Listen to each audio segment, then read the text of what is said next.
اعوذ باللہ من الشیطان الرجیم بسم اللہ الرحمن الرحیم۔ اسلام ان آور لائف یہ ایک اسلامی یوٹیوب چینل ہے جس پہ مفتی سجاد حسین قادری صاحب روزانہ درس قرآن پاک ترجمہ اور تفسیر بیان فرماتے ہیں۔ اس چینل کی ویڈیو کو لائک، چینل کو سبسکرائب اور بیل آئیکن کو پریس کر کے اور ویڈیوز کو دیکھ کے آپ اپنی دنیا اور آخرت کو سنوار سکتے ہیں۔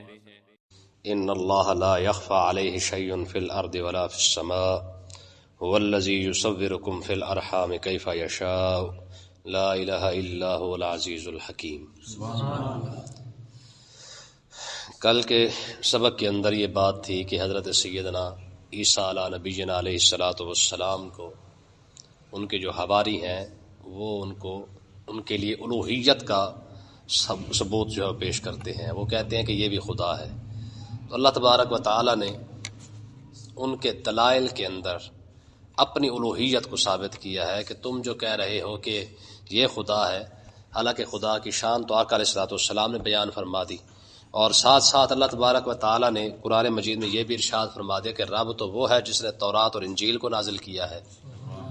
تو تورات اور انجیل کے اندر جو صفات اللہ تبارک و تعالی کی بیان کی گئی ہے تو اسی صفات کو ہی دیکھ لو تو تمہیں پتہ چل جائے گا کہ عیسیٰ علیہ الصلوۃ والسلام اور خدا میں کتنا بڑا فرق ہے۔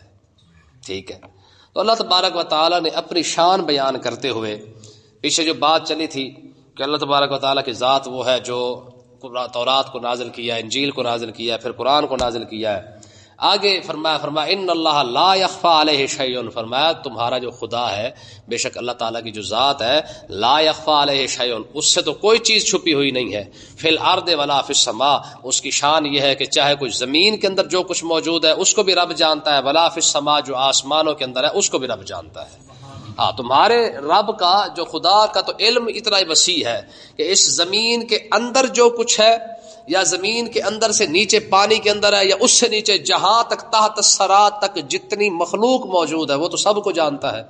اسی طریقے سے عرش الہی تک جتنی مخلوق ہے، جتنے سیارے، کہکشائیں، ستارے، جو کچھ بھی موجود ہے، جتنے جہان موجود ہے، علماء فرماتے ہیں کہ 18,000 جہان جو ہے وہ موجود ہے ایک اندازے کے مطابق۔ تو ہر جہان کے اندر جتنی بھی مخلوق موجود ہے اس کی شان یہ ہے لا یخفی علیہ شیء، اس سے کوئی چیز چھپی ہوئی نہیں ہے۔ اگلی شان اس کی دیکھیں، فرمایا هو الذی یصورکم، فرمایا یہ تمہارا خدا ہی ہے، یصورکم فی الارحام، جو ماؤں کے پیٹوں کے اندر انسانوں کی شکل بنا دیتا ہے۔ ٹھیک ہے جی، اب دیکھیں یہ کتنی اس کی بڑی شان ہے، کیف یشاء، جیسے چاہتا ہے بنا دیتا ہے۔ انسان ہے، انسان ماں کے پیٹ سے، صرف عورت کے پیٹ سے جو ہے انسان ہی پیدا ہو رہا ہے، جانور کے پیٹ سے جانور ہی پیدا ہو رہا ہے۔ جنات ہے، وہ مخلوق ہے جو نر ہے یا مادہ ہے، جو جنات مادہ ہے ان کے پیٹ سے جو ہے وہ سارے پیدا ہو رہے ہیں۔ یہ اسی کی تخلیق ہے، یہ اس کا کرم ہے کہ کبھی بھی ایسا نہیں ہوتا انسان سے کبھی جن پیدا نہیں ہو رہا، جنات سے انسان نہیں پیدا ہو رہا ہے، جانور سے انسان نہیں پیدا ہو رہا ہے، انسان سے جانور نہیں پیدا ہو رہا ہے۔ ہاں، اپنی فطرت سے اگر کوئی انسان جانور بن جائے تو اور بات ہے، لیکن اللہ تبارک و تعالیٰ کی شان تو یہ ہے کہ جیسی مخلوق بنی ہے اسی مخلوق سے پیدا بھی ویسی ہی مخلوق کی جا رہی ہے۔ اور یصورکم، ماؤں کے پیٹوں کے اندر وہ شکل بنا رہا ہے، تصویر بنا رہا ہے جی۔ ابھی بچہ پیدا نہیں ہوتا ہے، پہلے لکھ دیا جاتا ہے اس نے کھانا کتنا ہے، اس نے پینا کتنا ہے، اس نے زندگی کتنی گزارنی ہے، اس نے اچھا بننا ہے، اس نے برا بننا ہے۔ اور قرآن مجید نے تخلیق کا پورا تصور جو ہے وہ قرآن پاک نے بیان فرمایا ثم خلقنا النطفة علقة فخلقنا العلقة مضغة فخلقنا المضغة عظاما فكسونا العظام لحما ثم انشأناه خلقا آخر فتبارك الله احسن الخالقين۔ یہ پورا ایک جو ہے نظام جو ہے اللہ تبارک و تعالی نے 9 مہینوں کا سارا بیان کر دیا۔ فرمایا ثم خلقنا النطفة علقة، فرمایا تم نے دیکھا نہیں ہے ہم نے ایک کیا کہتے ہیں پانی کی بوند سے جو ہے وہ گوشت جو ہے وہ خون، جمع ہوا خون پیدا بنا دیتے ہیں، فخلقنا العلقة مضغة، پھر اسی خون کو ہم جمع ہوا گوشت بنا دیتے ہیں، گوشت کی بوٹی بن جاتی ہے، فکسونا ثم خلقنا النطفة علقة فخلقنا العلقة مضغة فخلقنا المضغة عظاما، پھر اسی گوشت کی بوٹی کے اوپر ہڈی چڑھاتے ہیں، فکسونا العظام، پھر ہڈی کے اوپر دوبارہ پھر گوشت چڑھاتے ہیں، ثم انشأناه خلقا آخر، پھر پورا انسان بنا کے دوبارہ پھر پیدا کرتے ہیں۔ فتبارک اللہ احسن الخالقین، فرمایا بتاؤ نا رب سے بہتر بھی کوئی پیدا کرنے والا ہے؟ کتنے اچھے انداز کے ساتھ۔ اب بتائیں یار، پانی کی بوند سے لے کر ٹھیک ہے، انسان کے پیدا ہونے تک 9 مہینے کے اندر ماں کے پیٹ میں کیا ہو رہا ہے یہ تو آج لگاتے پھرتے نا مشینیں ہیں جی، 9 ماہ کا ہو گیا، 8 ماہ کا ہو گیا، 7 ماہ کا ہو گیا، 6 ماہ کا ہو گیا، ابھی ٹانگ ماری ہے کہ نہیں ماری ہے، ابھی لات ماری ہے کہ نہیں ماری ہے جی، یہ تو اب جا کے مشینیں بناتے پھرتے ہیں۔ رب نے 1400 سال پہلے بچہ پیدا کس طرح ہوتا ہے، پھر حرکتیں کیا کیا کرتا ہے، پھر ہم اسے بناتے کیسے ہیں، پھر پیدا کیسے کرتے ہیں، سارا کچھ بیان فرما دیا ہے۔ ثم انکم بعد ذلک لمیتون، پھر تمہیں دنیا میں لانے کے بعد پھر دوبارہ تمہیں جو ہے وہ موت دیں گے، پھر تم قبر کے اندر ایک اور ایک پیٹ سے نکل کے دنیا کے اندر ہے، پھر دوسرے پیٹ میں چلے گئے۔ ثم انکم یوم القیامت تبعثون، فرمایا پھر ہم تمہیں قبر سے دوبارہ نکال کے لائیں گے۔ ٹھیک ہے جی، کتنا بڑا نظام ہے جس کو اللہ تبارک و تعالیٰ فرمایا تمہارے خدا کی تو شان ہی میاں یہ ہے، تم کہاں لگے پھرتے ہو، تم تو عیسیٰ علیہ السلام کو خدا بنا رہے ہو، ٹھیک ہے، اور تمہارے خدا کیسا ہے، فرمایا تمہارا تو خدا ہی ایسا ہے، هو الذی یصورکم فی الارحام کیف یشاء۔ ٹھیک ہے نا یار، دیکھیں نا جانور بھی تو ہے نا، ان کے جانور مادہ جانور کے اندر جو بچہ پیدا ہو رہا ہے اس کے اندر بھی سیم یہی طریقہ ہے، جنات ہے اس کے اندر بھی یہ طریقہ ہے۔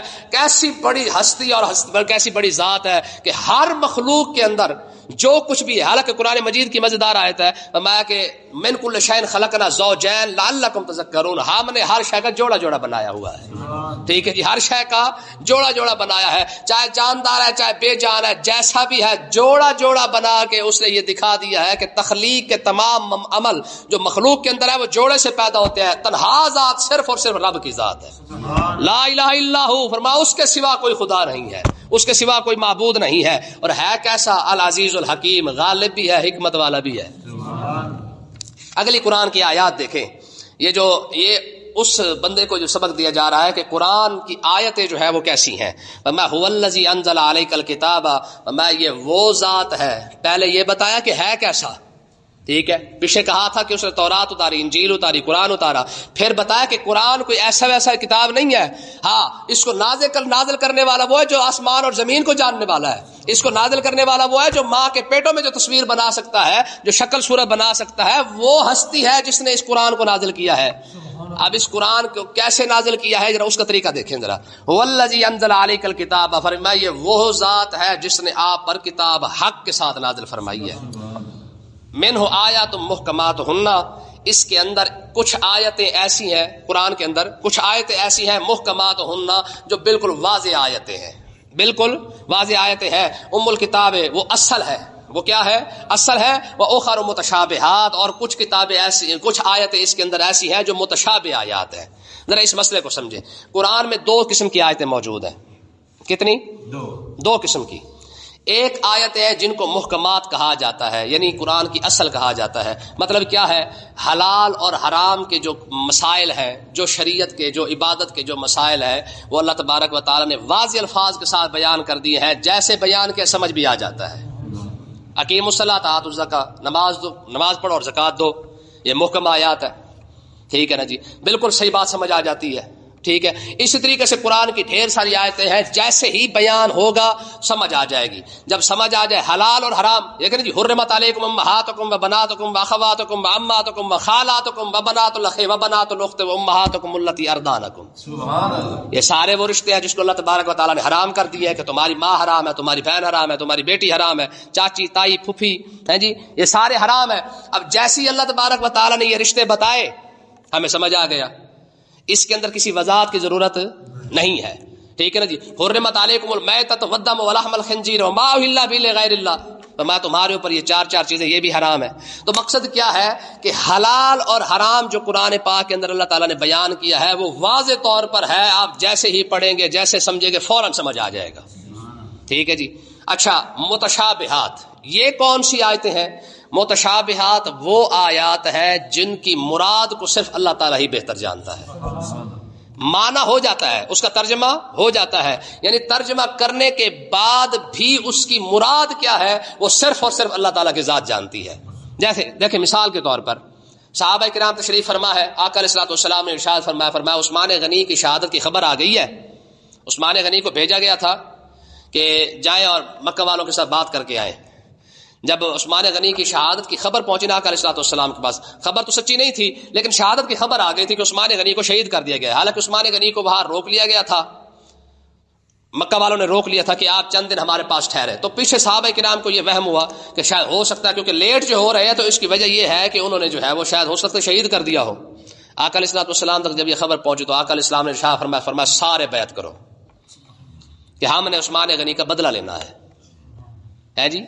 یہ تسبیح پھیرنے والے کو بھی پتا ہونا چاہیے کہ آقا علیہ السلام نے ارشاد فرمایا اب مدینے واپس نہیں جانا ہے، اب عثمان غنی کا بدلہ لیں گے پھر واپس جائیں گے۔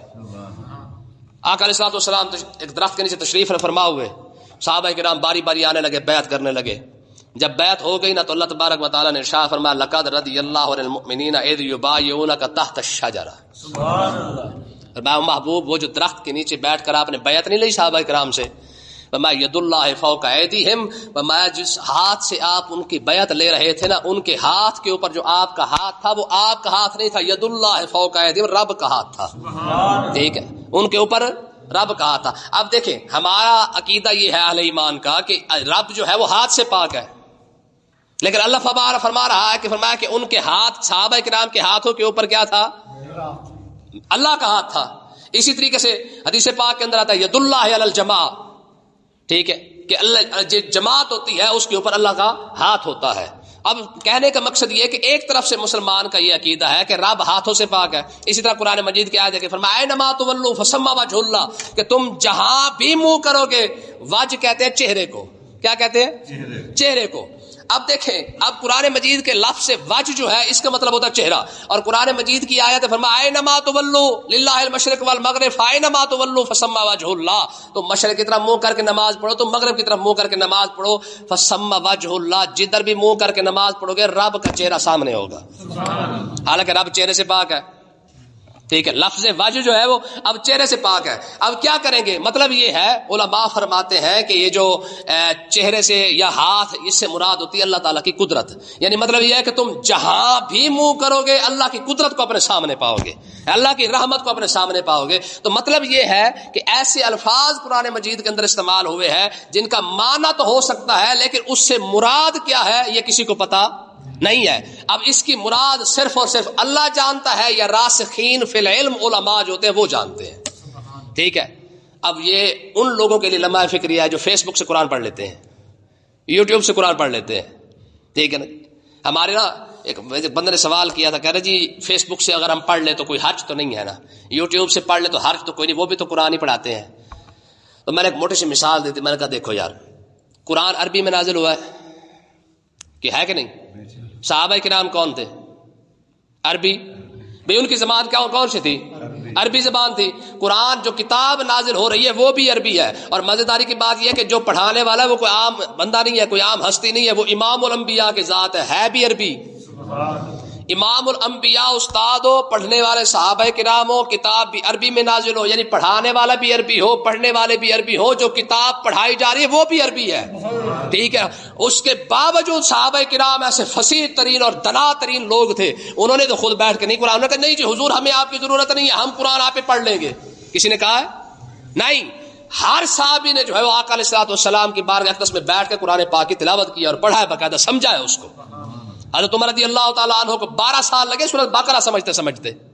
ہماری قوم یوٹیوب سے سارا کچھ سمجھ لیتی ہے، فیس بک سے سارا کچھ سمجھ لیتی ہے۔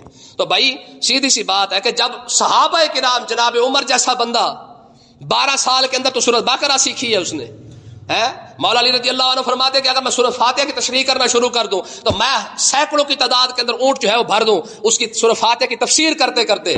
لوگوں نے پوچھا حضور اتنا علم آیا کہاں سے ہے؟ تو میں تمہیں پتہ کوئی نہیں، میں شاگرد کس کا ہوں؟ جس کو پڑھانے والا استاد ہو، امام الانبیاء جس کا استاد ہو۔ حضرت ابو ہریرہ کہتے ہیں، بخاری پاک کے اندر حدیث پاک ہے، حضرت ابو ہریرہ کہتے ہیں کہ مجھے آقا علیہ السلام نے 2 طریقے سے پڑھایا ہے، ایک طریقہ تو تمہیں بتا دیا، دوسرا طریقہ بتا دو تم میری لاش سولی پہ لٹکا دو گے۔ یہ استاد پڑھانے والا، یہ شاگرد پڑھنے والے ہیں۔ ہماری قوم یوٹیوب سے سارا کوئی پڑھ لیتی ہے، ٹھیک ہے، جو کہ جی ہمیں کسی مولوی سے پوچھنے کی ضرورت نہیں ہے، ہم آپ پہ پڑھ لیتے ہیں۔ نتیجہ کیا نکلا ہے؟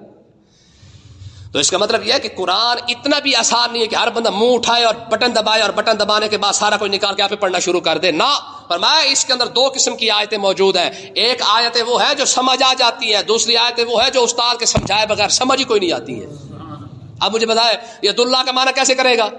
اینما تولوا فثم وجہ اللہ کا معنی یوٹیوب کر سکتی ہے، فیس بک کر سکتی ہے، واٹس ایپ کر دے گی، سوال ہی پیدا نہیں ہوتا ہے بھائی فسمہ وجہ اللہ کا معنی تو کوئی استاد ہی کر سکتا ہے، یعنی کوئی عالم دین ہی بتائے گا کہ فسمہ وجہ اللہ کا معنی کیا ہے۔ اب دیکھیں قرآن مجید کی آیت ان شجرۃ الزقوم طعام الاسیم، فرمایا قیامت کے دن جب جہنم کے اندر چلے جائیں گے تو جہنم کی جڑ کے اندر، آگ کے اندر ایک درخت ہے، وہ درخت جو ہے وہ وہاں پہ لگا ہوا ہے، طعام الاسیم، وہاں وہ درخت جو ہے وہ اس سے کھائیں گے بھی صحیح، اور وہاں کی جو پیپ ہوگی اس کو پلایا بھی جائے گا۔ اب بتائیں یوٹیوب اس کا معنی سمجھا سکتا ہے؟ آگ کے اندر تو درخت پیدا نہیں ہوتا۔ سدرۃ المنتہا پہ جو بیری کا درخت ہے وہ فرماتے ہیں کہ وہ اس کی تو شاخیں آسمانوں کے ساتھ لگی ہوئی ہے۔ یوٹیوب اس کی وضاحت کر کے دکھائے گی کہ جناب یہ جو سدرۃ المنتہا پہ جو درخت لگا ہوا ہے اس کی شاخیں چھٹے آسمان تک یا ساتویں آسمان تک کی پھیلی ہوئی ہیں۔ تو اس نے یہ جو ہماری فرسٹ پوزیشن والی قوم ہے نا جو ایڈوانس چل رہی ہے، تو اس لیے یاد رکھیں بھائی سیدھی سی بات ہے، آقا علیہ السلام نے ارشاد فرمایا، بخاری پاک کے اندر حدیث ہے، ان اللہ یقبض العلم بقبض العلماء، آن قریب قیامت کا دن آنے سے پہلے پہلے علماء اٹھتے جائیں گے، ہوگا کیا، لوگ جاہل ترین ہوتے جائیں گے اور کریں گے کیا، فرمایا آپ پڑھنا شروع کر دیں گے اور کسی عالم کے پاس جائیں گے نہیں، اور علماء جب اٹھ جائیں گے پھر کیا ہوگا، فرمایا اتخذ الناس رؤوسا جہالا فسئلوا فافتوا بغیر علم فضلوا وأضلوا۔ سبحان اللہ۔ حضور نے فرمایا جاہل قوم ہوگی، جاہلوں سے جا کے مسئلے پوچھے گی، جاہلوں سے مسئلے پوچھنے کے بعد جو ہے آپ عالم بن بیٹھے گی۔ حضور نے شاہ فرمایا فضلوا وأضلوا، خود بھی گمراہ ہوگی ساتھ دوسروں کو بھی گمراہ کر جائے گی۔ آج ہماری قوم کو کوئی مسئلہ آ جائے گا، فیس بک کھول کے دیکھ لیں نظر آ جائے گا، یوٹیوب سے دیکھ لیتے ہیں مسئلہ سمجھ آ جائے گا، کسی مولوی کے پاس جانے کی ضرورت نہیں ہے۔ بھائی یہ عالم ہی ہے جو آپ کو ہر مسئلے کا حل بتا سکتا ہے، یوٹیوب نہیں بتا سکتی ہے، نہ فیس بک بتا سکتی ہے۔ تو بات سمجھیں جی آگے، فَأَمَّا الَّذِينَ فِي قُلُوبِهِمْ زَيْغٌ فَيَتَّبِعُونَ مَا تَشَابَهَ۔ اب اس کی ایک اور وضاحت ہے، فرمایا وہ لوگ جن کے دلوں کے اندر ٹیڑھا پن ہے نا، فَيَتَّبِعُونَ مَا تَشَابَهَ، فرمایا کہ وہ ان آیتوں کو پڑھتے ہیں جو متشابہ آیات ہیں، یعنی یہ جو دوسری آیت ہے جس کی معنی اور مراد جو ہے وہ اللہ بہتر جانتا ہے، ٹھیک ہے۔ تو جس کا دماغ خراب ہو ایسی آیتیں پڑھ لے اور ترجمہ کرنے شروع کر دے اور لوگوں کو بتانا شروع کر دے جی قرآن کے اندر تو لکھا ہوا ہے۔ وہ ایک شخص نا ہمارے ایک دوست ہے، ان کے پاس آ گیا، کہنے لگا جی مشرف کا نام تو قرآن پاک میں لکھا ہوا ہے، ایڈا نیک پاک بندہ ہے۔ وہ عالم تھے، وہ پریشان ہو گئے، یار میں ساری زندگی پڑھ پڑھ کے تھک گیا، میں نے تو مشرف کا نام کہیں نہیں ملا ہے، اس نے کہاں سے نکال لیا ہے؟ کہہ رہے جی میں نے بھی پوچھا، میں نے کہا بھائی یار یہ مشرف کا نام قرآن سے تم نے کہاں سے پڑھ لیا ہے؟ وہ کہتے جی میں آپ کو بتاتا ہوں، میں کہتا دکھاتا ہوں قرآن پاک کے اندر تو مشرف کا نام موجود ہے۔ کہہ رہے جی میں نے کہا چلو دکھا۔ اس نے جب نکال کے دکھایا تو وہ کسی شخص کا نام لکھا ہوا تھا کہ وہ آیا اور اس نے آ کے قرآن کو سیکھا، سیکھنے کے بعد وہ مشرف باسلام ہوا۔ کیا ہوا؟ مشرف با اسلام ہوا۔ کہتے دیکھیں جی مشرف کا نام تو قرآن میں لکھا ہوا ہے۔ تو مفتی صاحب کہنے لگے جی تیرا قصور نہیں ہے، تیرا استاد جو یوٹیوب ہے جی، تیرا استاد جو فیس بک ہے، کسی عالم کے پاس بیٹھا ہو تو اسے پتہ چلتا نا کہ فرج اور فرج میں فرق کیا ہوتا ہے۔ اللہ اکبر۔ یہ ہمارے عالم کے پاس آئے بندے، انہوں نے کہا جی فرج تو قرآن پاک میں لکھا ہوا ہے، یہ اپنا فقہ کی کتابوں کے اندر فریج موجود ہے۔ اس کا مطلب یہ ہے کہ آج سے جو قدوری جو کنز الدقائق جو پرانی کتابیں نا جی، اس کے اندر تو فریج بھی لکھا ہوا تھا۔ یہ آپ کو پتہ نہیں کہ فریج اور کوئی اور چیز کا نام کیا ہوتا ہے، ٹھیک ہے نا جی۔ تو کہنے کا مقصد یہ کہ جب جاہل لوگ جب خود عالم بننے کی کوشش کریں گے تو نقصان تو کریں گے۔ جس بندے کو فرج اور فریج کا پتہ نہ چلے تو اس نے یہی چبلے تو مارنی ہے۔ تو بہرحال یہ قرآن کی اس کی آدھی آیت کو ہم چھوڑ رہے ہیں، اس کی تشریح انشاءاللہ کل کریں گے۔ اللہ تعالیٰ سمجھنے کی توفیق عطا فرمائے۔